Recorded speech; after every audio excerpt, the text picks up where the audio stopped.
जय हिंद. नमस्ते विद्यार्थ्यांनी, प्राध्यापक मित्रांनो. मिस्टर अक्षय बळे SPPU एक्झाम अपडेट या यूट्यूब चॅनलमध्ये आपणा सर्वजणांचं स्वागत आहे. आत्ताच्या व्हिडिओमध्ये आपण MST CET जो PCB ग्रुप 2024 आहे तर यांच्या परीक्षेचं हॉल तिकीट जाहीर करून दिलेलं आहे किंवा रिलीज करण्यात आलेलं आहे. तर हे हॉल तिकीट कसं डाउनलोड करावं आणि रिवाइज एक्झाम डेट किंवा त्याचं शेड्यूल काय आहे याबाबत आपण माहिती घेणार आहोत. सगळ्यात प्रथम आपण बघूया की रिवाइज एक्झाम शेड्यूल काय आहे.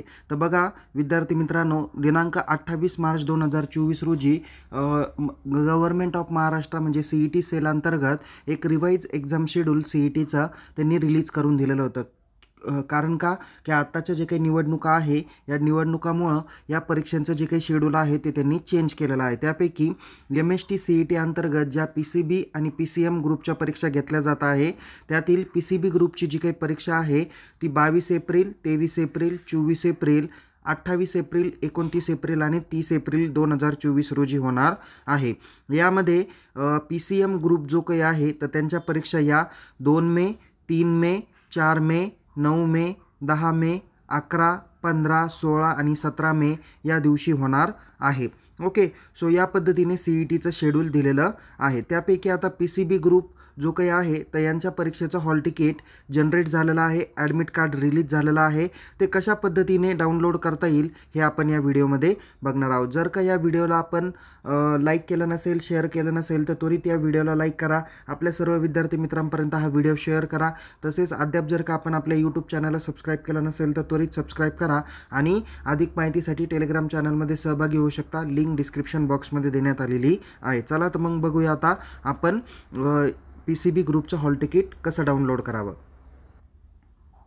विद्यार्थी मित्रांनो, हॉल तिकीट डाउनलोड करण्यासाठी तुम्ही CET-MAHACET.org या ऑफिशियल होमपेजला तुम्हाला जायचं आहे किंवा याची लिंक पण आपण डिस्क्रिप्शन बॉक्समध्ये दिलेली आहे. या लिंकवर गेल्यानंतर या पद्धतीचा होमपेज तुम्हाला बघायला भेटेल. इथे तुम्हाला 1 नंबरचा ऑप्शन दिसेल कॅन्डिडेट रजिस्ट्रेशन असेसमेंट इयर किंवा अकॅडमिक इयर 24-25 यावरती काय करा, क्लिक करा. यावरती क्लिक केल्यानंतर इथे तुम्हाला रजिस्टर ईमेल ID आणि पासवर्ड एवढेच फक्त 2 इन्फॉर्मेशन तुम्हाला भरायची आहे. रजिस्टर मेल ID म्हणजे ज्यावेळेस तुम्ही रजिस्ट्रेशन केलं त्यामध्ये जो काही मेल ID आणि पासवर्ड तुम्ही एंटर केलेला असेल त्यांनी तुम्हाला काय करायचं आहे, लॉग इन करायचं आहे. जर का तुम्हाला पासवर्ड माहीत नसेल तर या ठिकाणी तुम्हाला फॉरगेट पासवर्ड म्हणून ऑप्शन दिलेला आहे. त्यावरती जाऊन तुम्ही काय करू शकता, पासवर्ड फॉरगेट करू शकता. आपण या ठिकाणी रजिस्ट्रेशन मेल ID आणि पासवर्ड टाकूया.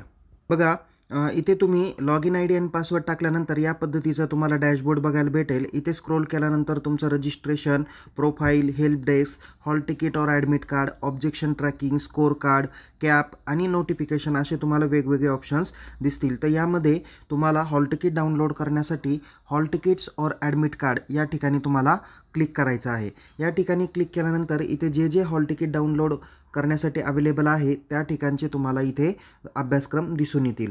सो या ठिकाणी इथे तुमचं MST CET PCB ग्रुप आहे त्या ठिकाणी गेट हॉल तिकीट या बटनावर काय करा, क्लिक करा. इथे क्लिक केल्यानंतर इथे सिंपल तुम्हाला hall ticket download admit card या बटनावर तुम्हाला क्लिक करायचं आहे आणि या ठिकाणी तुमचा ॲप्लिकेशन नंबर येईल, तुमचं पूर्ण नेम येईल आणि इथे डाउनलोड बटन दिसेल. या डाउनलोड बटनावर काय करा, डाउनलोड करा आणि हे काय करा, हॉल तिकीट डाउनलोड करून घ्या. ओके, हॉल तिकीट डाउनलोड झाल्यानंतर या ठिकाणातून आपण हॉल तिकीट बघणार आहोत. इथे आपण हॉल तिकीट डाउनलोड केलेलं आहे.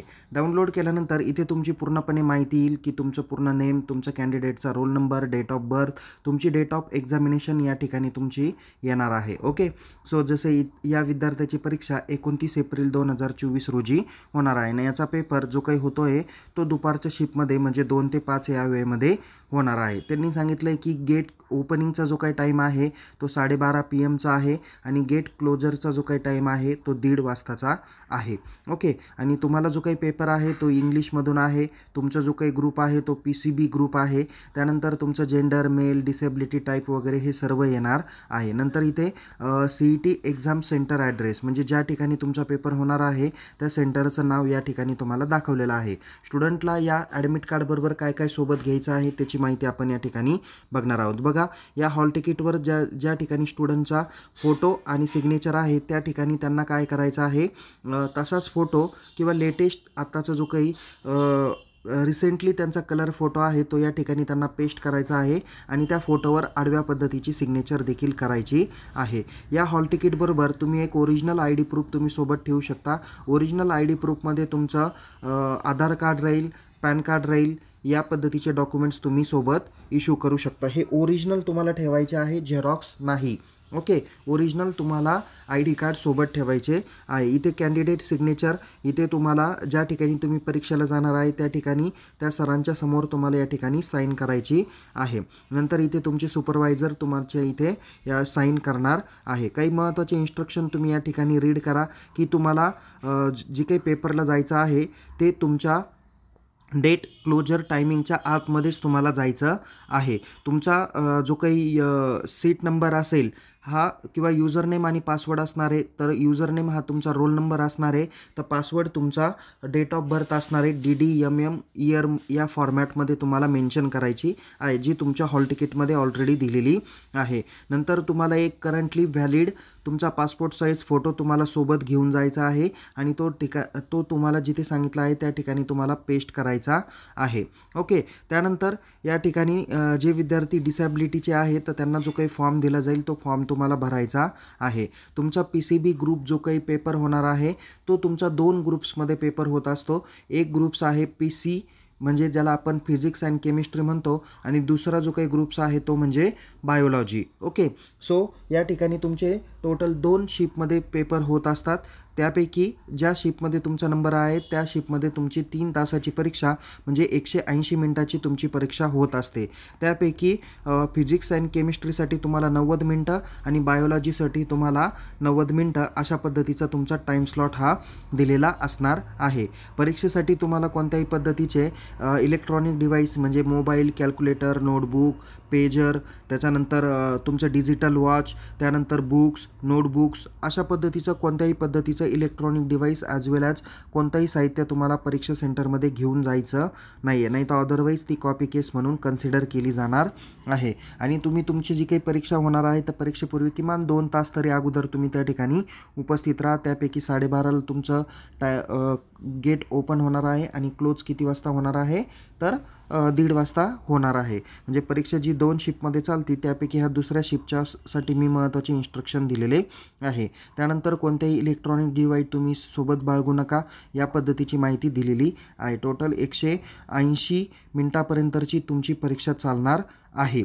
ओके, सो त्यामुळं या पद्धतीने विद्यार्थी मित्रांनो तुम्हाला माहिती दिलेली आहे. तुम्ही सोबत काय करू शकता, you have must bring ball point pen with you. Okay, so कशासाठी, सिग्नेचर करण्यासाठी किंवा अटेंडन्सवर तुम्हाला साईन करण्यासाठी तुम्हाला या पद्धतीचा पेनचा उपयोग होणार आहे. ही तुमची परीक्षा ऑनलाईन पद्धतीनेच आहे, त्याच्यामुळं तुम्हाला त्या ठिकाणातून जाऊन तुम्हाला प्रत्यक्ष पद्धतीने पेपर अटेम्प्ट करायचा आहे. सो काळजीपूर्वक पेपर अटेम्प्ट करा, जास्तीत जास्त स्कोर मिळवायचा प्रयत्न करा. जे प्रश्न तुम्हाला डिफिकल्ट वाटतात ते सरते शेवटी सोडवा, जे सोपे वाटतात ते काय करा, 1 बाय 1 अटेम्प्ट करा. सर्वचे सर्व प्रश्न तुम्ही अटेम्प्ट निश्चित करा जेणेकरून तुम्हाला जास्तीत जास्त मार्क्स हे पडतील. सो विद्यार्थी मित्रांनो तुम्हाला येणाऱ्या परीक्षेसाठी खूप खूप शुभेच्छा. Take care. जय हिंद. धन्यवाद.